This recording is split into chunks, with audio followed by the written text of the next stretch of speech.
Muchas gracias. Mi Mi nombre es Robert Kurzban y hoy quiero compartir con ustedes una pregunta que he tenido conmigo y tal vez ustedes también la hayan albergado. ¿Por qué es que todos los demás parecen ser tan hipócritas? Mi interés en esta interrogante no es la pregunta misma, sino porque hace surgir otra pregunta. David Eagleman hizo referencia a esto en sus comentarios. La pregunta se refiere a la mente humana. ¿Cómo es que somos tan listos y estamos hechos de carbón, hidrógeno, oxígeno, proteínas y qué sé yo qué más? Sin embargo, eso no es nada listo ni inteligente. ¿Cómo es que tenemos todas estas proteínas y sustancias químicas creando algo tan increíble, dadas los actos en la mente, todas las relaciones sociales, los sentidos y las emociones que hemos escuchado referir esta mañana? Lo primero que quiero hacer es hablar de cómo puede esto trabajar. La idea de que de alguna manera hay una pequeña parte de nosotros inteligente y hay cierta tontería y hay pequeñas partes de nosotros que nos llevan a trabajar arduamente, como observar este programa, porque el problema de brindar explicaciones como esta es que ahora tenemos que explicar cómo es que funciona todo esto.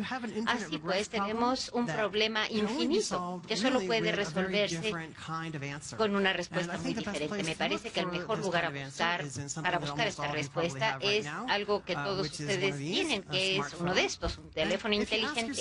Y si se preguntan por qué llamamos inteligentes a los teléfonos, la respuesta no es porque sean muy buenos para hacer llamadas telefónicas. Se llaman teléfonos, no son más inteligentes que los teléfonos de nuestra casa y los que teníamos hace 10 o 30 años. Lo que les hace inteligentes a los teléfonos hoy en día es que contienen estas aplicaciones especializadas que les permiten dar seguimiento al tiempo, enviar mensajes de texto, enviar aves enojadas a las casas de los que tienen cerdos con cascos verdes y qué sé yo qué más. Estos teléfonos inteligentes conjuntan todos estos pequeños elementos especializados que se conjuntan y forman un teléfono inteligente. Quiero sugerirles hoy que tal vez esta sea una muy buena manera de pensar en la mente humana también. Lo que hace que la mente humana sea lista o inteligente es que conjuntamos diferentes aplicaciones especializadas, aunque como biólogos no las llamamos aplicaciones, sino adaptaciones o mecanismos, incluyendo muchísimos diferentes elementos. Por ejemplo, tenemos los sentidos ahí dentro, el sistema visual, por ejemplo. También tenemos mecanismos para indicarnos qué tipo de alimentos consumir. Tenemos sistemas diseñados para aprender idiomas y reproducir idiomas. Tenemos sistemas diseñados para realizar actividades sociales como entender lo que otras personas piensan. Mecanismos diseñados también para dilucidar lo que otras personas piensan y luego manipularles en lo que pensamos que ellos piensan. Contamos con mecanismos en la cabeza para detectar las inconsistencias de los otros sistemas que nos permiten dar beneficio a aquellos relacionados o cercanos a nosotros, que son los mecanismos selectos para las personas queridas. También tenemos mecanismos para elegir parejas, sistemas que nos permiten evitar el incesto. No tengo una fotografía para eso. También tenemos sistemas para identificar a aquellas personas que engañan, sistemas para realizar una de mis actividades favoritas, que es el sistema de juicio moral, cuando vemos que alguien hace algo que está muy mal, muy mal, muy mal. Y lo último, que es el sistema de relaciones públicas, que podemos considerarle como parte de nuestro cerebro que habla, que ve todo lo que decimos y toda la propaganda psicológica que enviamos al mundo. Este es grande, por eso aquí lo pongo en grande para que piensen al respecto. Una vez que se tiene esta idea de que la mente está constituida por diferentes partes, es fácil entender que las diferentes partes de la mente pueden contradecirse. Regresemos a algunas ilusiones ópticas, ayer las vieron, echemos un vistazo al cuadro A y al cuadro B. Vean que parecen ser muy diferentes en cuanto a forma. Pero tomemos esos dos cuadros y pongámoslos a un lado para llevarlos al cuadro del centro. No estoy cambiando su forma al moverles, pero pueden ver que de hecho son del mismo tono. Tenemos la creencia en el cerebro de que tienen el mismo tono, sin embargo, nuestra aplicación de percepción cree que los tonos de esos cuadros son diferentes.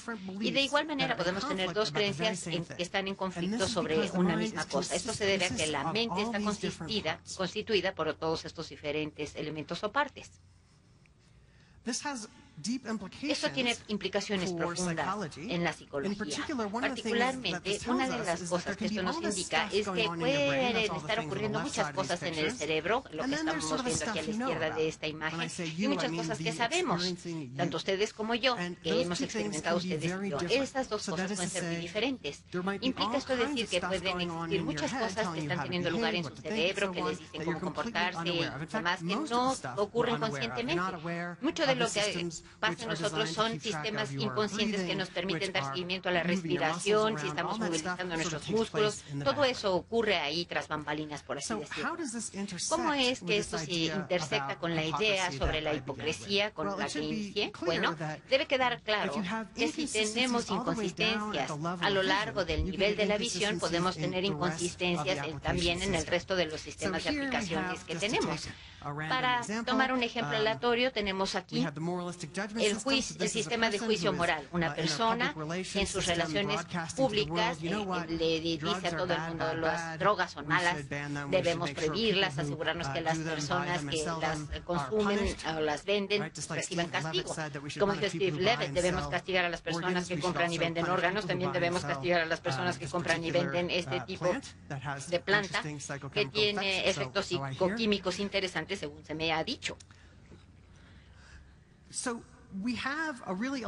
Tenemos un sistema muy elaborado para decir qué es lo que está muy mal, y este sistema moralista. Lo que es importante es que tenemos todo otro conjunto de sistemas en la cabeza que guían nuestra conducta. Todos queremos hacer muchas cosas diferentes, aun cuando previamente hemos anunciado ante el mundo que esas cosas son muy malas y las personas deben recibir castigo por realizarlas.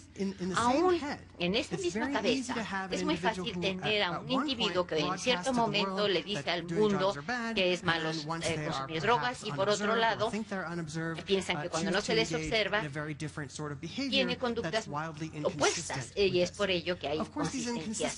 Claro que las inconsistencias pueden ser más sutiles. Por ejemplo, puede pensarse que una persona que emite un juicio moralista y dice que las personas no deben hacer X y o Z porque es peligroso, y luego cuando se les pregunta si eso que ellos hacen es peligroso y debe prohibirse, dicen: no, eso es diferente. Así es que tenemos estas inconsistencias a que nos hallamos. Claro que esto no es algo que necesariamente desconozcamos. Lo vemos en nuestros discursos políticos y lo vemos también en las calles. Tal vez no vean claro, pero esta es una calcomanía, que es una manera en que una persona le dice al mundo que esto es algo muy malo que no hay que hacer, que es conducir con el teléfono, mientras que su vecino al lado está hablando por teléfono mientras conduce. La hipocresía está presente. Pensamos que los políticos son más hipócritas que el resto, y tal vez sea cierto, no quiero excusarles, pero quiero pedirles que tengan en mente que los políticos están en una postura chistosa de decir qué es lo que piensan, qué es lo que es bueno y qué está malo, y se están sometidos a escrutinio. ¿Qué pasa si alguien les siguiese durante todo un día, una semana o todo un año registrando todo lo que ustedes condenan moralmente con su sistema moralista y registrando todo lo que ustedes piensen qué tan consistentes o qué tan inconsistentes resultarán ser? Mi punto es que la hipocresía es ubicua, y me parece que se debe a la naturaleza de la mente humana, que está constituida por todos estos diferentes elementos. La respuesta a la fácil pregunta de por qué todos los demás son hipócritas, en parte se debe a la pregunta más difícil de responder, que es cómo es que la mente se volvió tan inteligente. Tiene que ver eso con el hecho de que el compuesto, de que tenemos este compuesto de diferentes elementos, y esto es lo que representa lo que hacemos los sistemas emocionales de los que hemos escuchado hablar en el transcurso de este evento. La última pregunta entonces es: ¿por qué es que tiende uno a pensar que son los demás los hipócritas y no nosotros mismos? La respuesta relativamente breve es que tan pronto como uno se da cuenta de cierta inconsistencia en nuestras propias conductas, estamos en riesgo de que los demás lo noten. La mejor manera de evitar ser identificados como una persona con conductas inconsistentes es evitar que se nos señale.